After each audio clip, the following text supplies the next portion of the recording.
Good evening. It's Saturday, the 25th of October. I'm Erin Viner, and this is IBA News broadcasting from Jerusalem. Conflict continues in the capital after a week of violent confrontation between Palestinian rioters and security services. The U.S. State Department is calling for a swift and transparent investigation of the death of a Palestinian-American youth yesterday. Orwa Hamad died after being shot in the head during clashes with IDF troops in Silwad, north of Ramallah. Military sources say that soldiers managed to prevent an attack when they opened fire after Hamad hurled a Molotov cocktail at them. And the IDF has launched an investigation into the incident. In other violence, 4 suspects were arrested for involvement in overnight clashes and for disturbing public order that included the shooting of fireworks at police in the Old City and other neighborhoods in East Jerusalem. In what is widely being interpreted as a diplomatic snub, the Obama administration denied several requests for meetings by Defense Minister Moshe Yaalon during his 5-day official visit to the United States this week. There's been much speculation that the refusal to allow Yaalon to hold talks with top U.S. national security aides is tied to negative comments that the Israeli defense chief made in the past about U.S. Secretary of State John Kerry and the White House. Yaalon did hold meetings with his counterpart in Washington, Defense Secretary Chuck Hagel, as well as the American ambassador to the United Nations, Samantha Power, in New York. Although the White House and the State Department rejected the holding of talks with Kerry, Vice President Joe Biden, and National Security Advisor Susan Rice. Unnamed U.S. officials say that the Powers meeting was also to have been canceled, but the administration's objections were lodged too late to stop it.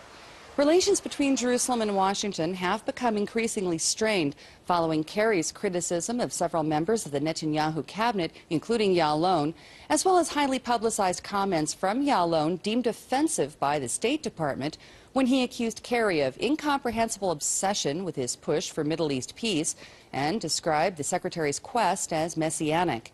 In other statements, Yaalon said that the Obama administration is weak on Iran, and he questioned the U.S. commitment to Israel's security. During his visit to the U.S., Yaalon was interviewed by journalist Charlie Rose, who asked him how close Iran is to having both enough material and a delivery system that would give it nuclear potential. It's about a year. About a year? Yeah. Not more than that.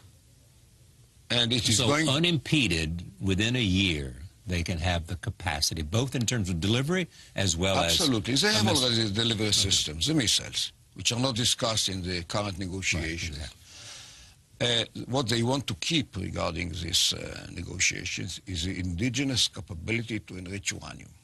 This is critical for them to keep the military option, the military nuclear option. That's why they insist about the centrifuges. Now, if they have the indigenous capability to enrich uranium, they just have to make the decision to enrich the uranium to about 90%. It might take them a couple of months. And then, if they have the capability to put it as a weapon, and we believe that they might have it, then they might have a bomb within a year. At what level, at what moment would Israel think we have to strike? I believe that Prime Minister Netanyahu put it very clearly here in the General Assembly a year ago with a red line. Where is the red line? The red line is the amount of enriched uranium which might be used by them to have enough fissile materials to have one bomb. So it is 250 kilograms of 20% enriched uranium. That's the red line. And that's a year away. Even less, but the whole process to have a bomb, it might take them 1 year. There are those who argue that Israel can only delay, it cannot take out their nuclear potential. You know, that what even members of Israeli cabinet argued in 1981 when we decided to take out Iraq in Iraq. Right. And they say it might be a delay. They might get another reactor from the French at that time. So within 4 months to 1 year, they might have the renewed facility. But as well as we know, it didn't happen. So why do you need to even worry about this? Because President Obama has said it's unacceptable in the United States. First of all, will not allow them. So you don't have a worry, do you? If the President of the United States says he'll take care of it.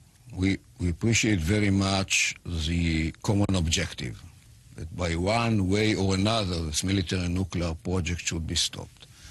But we are afraid that we might have a bad deal. And we claim that no deal is better than bad deal. Because by having a bad deal and lifting the sanctions, not having any more the political isolation. So is it fair to say Israel prefers there be no deal? Rather than bad deal. If the deal will include full cessation of any fuel cycle, it might be a good deal. Yeah, but I mean, a good deal for you is they have no, no indigenous capability to enrich uranium. By that meaning no capacity in Iran to enrich uranium. Yeah, that's it. That's the only thing that would... That's the main issue now. Finance Minister Yair Lapid today acknowledged that bilateral relations between Israel and the United States are at a low point and said that the situation should be dealt with as a crisis. While speaking to an audience in Tel Aviv, Lapid described the two nations' relationship as vital and said that the government should not be behaving as if there is not a serious problem, but should do everything in its power to restore strong and stable ties between the two. Opposition leader Isaac Herzog had harsh words for the Netanyahu government today, saying that the coming Knesset winter session should be the last one for the current parliament. Speaking at a Sabbath cultural event in Nes Ziona, the Labour Party leader accused the government of resounding failure in the social, economic and diplomatic realms, adding that there is no justification for the continued existence of a government that placed a heavy burden on the middle class during its tenure by increasing social inequalities while inflating housing costs and living expenses. Turning to the Sinai, where Egyptian leaders have declared a 3-month state of emergency near the borders with the Gaza Strip and Israel, as well as the northern part of the Sinai Peninsula, where 2 attacks killed 33 security personnel on Friday. The Rafah border crossing was closed today, and a 3-hour curfew was imposed in the area. The latest round of violence is a setback for Egypt's government, which has managed to make some progress against an Islamist militant insurgency in the Sinai over the past few months, all while trying to focus on efforts to repair the nation's economy. Ahead of a military funeral for the slain officers today, Egyptian President Abdel Fattah al-Sisi vowed to take drastic measures to uproot the militants, warning that Egypt is in an extensive war that will last a long time. He also said that there's a huge conspiracy against Egypt, and he accused foreign powers of involvement, but failed to specify any particular parties. New York's Commissioner of Police, William Bratton, has declared this week's hatchet assault on 2 law enforcement officers to be a terrorist attack. 32-year-old Zale Thompson was shot dead by police on Thursday after he wounded 2 policemen, one critically, during the attack on a street in the borough of Queens. The suspect is described as being a self-radicalized African-American convert to Islam who is believed to have acted alone. He was a veteran of the U.S. Navy who was involuntarily discharged for unknown reasons in 2003. The 25-year-old officer that he hit in the head with his axe remains hospitalized in critical condition, while the other was hit in the arm and discharged. A search of computers seized from the home of his father, where he resided, revealed a history of jihadi activity. He has an extensive social media presence. We've been able to look at some of that. The common thread that goes through those conversations are anti-Western, anti-government, in some cases anti-white. In addition, more recent indicators based on the search of his computer show activities visiting websites that are focused on designated terrorist groups, Al-Qaeda, ISIS, Al-Shabaab, as well as looking at different acts of violence, including beheadings, attacks, up until and including the fence jumping incident at the White House, the shooting in Canada, which, as you know, almost immediately precedes this incident. Now turning to increasing international pressure for Prime Minister Benjamin Netanyahu to return to negotiations with the Palestinians. And Jerusalem Post diplomatic correspondent Herb Kanan told IBA's Eli Wogelenter that the issue is not exclusively up to the Prime Minister. Look, first of all, I think there's a bit of a misconception is that if it's all in Netanyahu's hands, that if he says, okay, yes, I want to have talks, there's going to be talks. There's also another side on this. It's called the Palestinians. And they're very, you know, they have their opinions, they have their positions. And it's not clear that Mahmoud Abbas, Palestinian Authority President Mahmoud Abbas, who now has indicated that his tactic is to go to the United Nations to get the international community to impose a solution on Israel, that he is willing to sit down and talk with Netanyahu. So even if the Prime Minister would stand up tomorrow and say that at the highest hill in the city, yes, let's sit down and talk, no guarantee that that's going to happen. Does the Prime Minister have any plan in mind should the Palestinians take that step and go to the United Nations or the International Court for recognition? He's been very careful in not, for a number of years, by the way, Israel's been very careful in not putting out its cards on how they will respond. However, Israel is also an actor in the game, and it's obvious that they will respond. What will they do? Will they cut off funds? There's different levels of cooperation that might be dissolved. There's all kinds of things that Israel could do, all kinds of tools in the toolbox, but Israel's not necessarily saying right now what they will be. Do you feel Netanyahu is secure in his position to sit back and do nothing and wait regarding these peace talks with the Palestinians? Look, I think Netanyahu put it well in New York a couple of weeks ago when he said that what needs to change is the paradigms. The Oslo paradigm that everybody's been working on over the last 20 years, he indicated just doesn't work. You know, we've been banging our heads against that wall for 20 years. It hasn't gone anywhere. What's that wall? It says you negotiate an agreement with the Palestinians. You'll be able through negotiations to reach an agreement with the Palestinians, and then you'll be able to have peace with the whole Arab world. Netanyahu, looking out at everything that's going on in the region right now, seeing a certain commonality of interest between Israel and Egypt and Israel and Saudi Arabia, he says, let's reverse the paradigm. First, let's have peace with the rest of the Arab world, and then it will be easier to have peace with the Palestinians because the Arab world will push them in their direction. That's a nice idea. The problem is that you've got the Arab world to have to agree to that and to the Palestinians to have to agree to that, and at this point in time, you're not seeing either side willing to go in that direction. Prime Minister Netanyahu has said a few times over the last few months that there's a new Middle East. The countries here are seeing a different map, different interests, different threats, and the possibility of a new alliance between Israel and those countries. How is that being manifested? Well, see, that's it. That's the problem. We don't see it physically in front of our eyes translate. Me and you don't see it. The Prime Minister and the Egyptian President and the Saudi monarch, maybe they're doing something behind closed doors. I'm sure they're doing a lot behind closed doors, but that isn't out there. And the problem when it's not out there is it doesn't filter down to the people. And the Arab world, much of the Arab world has been inoculated with a certain hatred of Israel. Until that cooperation filters down to the people, you're going to have a problem. We had an example of this a couple of weeks ago. There's the Arab Idol, the Arab world's version of American Idol. There was 2 Israeli Arab participants, and in the beginning, they had Israel on the map during that show. There was a huge outcry in the Arab world. How can you have Israel on the map?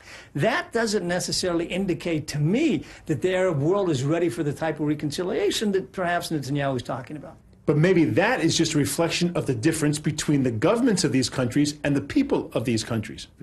Right, but ultimately, the administration has to listen or does listen to the people. It's not necessarily enough to have peace with the governments. You also have to have peace with the people. And this has been the problem. This was Israel's problem with the peace treaty with Egypt, Israel's problem with the peace treaty with Jordan, right? Israel's problem with the agreements it's had with the Palestinian leadership. It hasn't filtered down. And until it filters down, the question is it real? A conference aimed at protecting the planet with divine help was held in Jerusalem this week, where Jewish, Christian, and Muslim clergy all took part in efforts to address environmental challenges. The event is part of the United Planet Faith and Science Initiative, which brings people together to educate for ecological sustainability. It's one of a series of events in Peru, New York, and Jerusalem, taking place on 3 continents. Israel Television's Oshri Elias asked several participants about the importance of interfaith efforts to deal with climate change. There are 2 important pillars of this convention. The first one is that we'll all die together. I mean, if this world will be polluted and if we will not exist here, so it doesn't matter what religion do you believe or you support, actually we'll all find ourselves dead or injured because of the environment. The second reason is because mostly the religion is being regarded to problems, not to solutions. And people are thinking that religion is a problem. Now, if the leaders of all kinds of religions will gather together, at least to solve some of the problems in the world, it will do something very good to the religion itself, because it will convert it from the problem to the solution. We are children of one God. So that is, we are brothers and sisters in this a very big universe. And we have to respect each other, and we have to love each other, and we have to think of other person who has to live and who is also dying. So we have to be together and live and love. I do believe that the environmental issues doesn't have any borders. Christians, Islams, and Jews, they are just a bridge to communicate with each other as one people. With the approach of the winter flu season, medical officials are urging the public to be inoculated against the virus. IBA's Laura Kornfield asked medical consultant Dr. Nahum Kowalski whether the shot is really necessary. It's really standard therapy. It's a standard recommendation every year. It's critical that people get their flu shots. Higher risk patients should absolutely get their flu shots, but everyone should get them because pretty much everybody can benefit from them, and you never know when you're going to be close to somebody who's at higher risk. Who are the higher risk patients who should be getting shots? Higher risk patients are the standard group of people who are at higher risk in general. In other words, the elderly, the very young, patients who have any kind of disease that interferes with their immune system. For example, patients who are receiving chemotherapy or any type of treatment that interferes with the normal function of their immune system. If there's a question for a particular person, that's why we have family doctors in this country. You should speak to your family doctor. They're all up to date on the recommendations, and they can give you the most appropriate answer. But they're safe. I want to make this absolutely clear. Flu shots are safe. They can be given in pregnancy. They're recommended for any child over 6 months of age. They are pretty much one of the safest things around. Are there any reactions? Do people have negative reactions to the flu shots? You can have a negative reaction to anything. And to be very blunt, people die every year from aspirin taken in the States, just by sheer number. The point is that the risk from a flu shot is pretty close to zero. There's always a small chance that there's some type of allergic reaction. I personally, in my career, which is already quite many years, I've never seen any type of serious reaction to a flu shot. Are they proven effective? Absolutely. You know, there are certain things in medicine that are just true. And there's so much data on these things. Vaccinations, not just for flu, all vaccinations, they're the most effective and safe treatments around. And they just revolutionize medicine whenever and wherever they're introduced. And flu vaccinations, once again, for patients with heart failure, with lung disease, patients on various types of treatments, it can literally be a lifesaver. So I can't recommend it strongly enough. Turning to the issue of Ebola, is there a real danger of an epidemic here in Israel? Based on the present data, the likelihood that Ebola is going to be a real problem outside of West Africa is pretty small. Now, it's very easy to make that statement considering how many people might suffer and die from it in West Africa. But I would probably say that the safest country in the world to be in right now in regards to Ebola is Israel. The standards of healthcare, the activity of the health ministry, how much farther do you have to go? Just the recent situation with polio. I mean, Israel deserved, as far as I'm concerned, a Nobel Prize for stopping polio dead in its tracks before it made it to Europe and America. So I actually feel absolutely safe here. I'm not concerned about it spreading. And even in the United States, although, to be very honest, they could be a lot better prepared, I still think it's unlikely it's going to be a problem there. Is Israel properly prepared? The hospitals, care, medical care? The Israeli hospitals are prepared for anything at any time. Every hospital in this country knows that from one moment to the next, there can suddenly be sirens, and we can be at the forefront of an attack of any form whatsoever. I'll be perfectly honest, I'm more worried about Iran than I am about Ebola.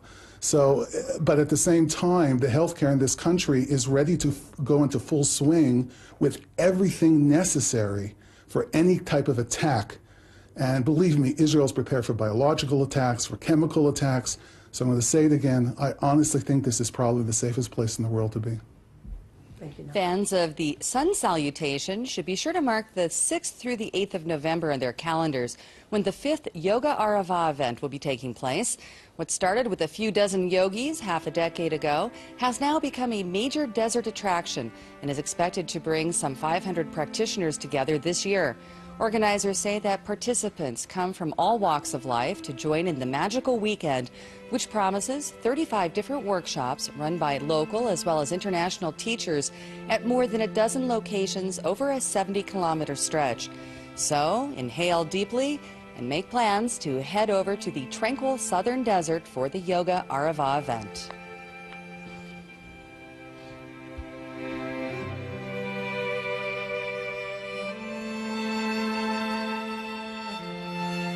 Calmer already. And just a quick reminder for our local viewers that daylight savings time ends tonight at 2 in the morning. So before going to bed, don't forget to set your clocks back 1 hour, and hopefully you'll get to enjoy an extra hour of sleep. Daylight savings time is expected to be reinstated on the 27th of March, the week before the beginning of the Passover holiday. The IBA weather team says we can expect a beautiful autumn day tomorrow under mostly sunny skies and another slight rise in temperatures. Here's the forecast at home and abroad for the next 24 hours.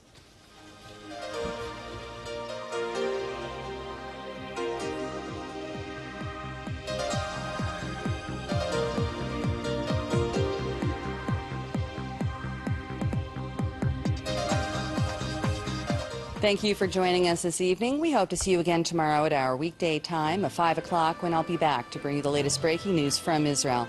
I'm Erin Viner, wishing you a good week and shalom from Jerusalem.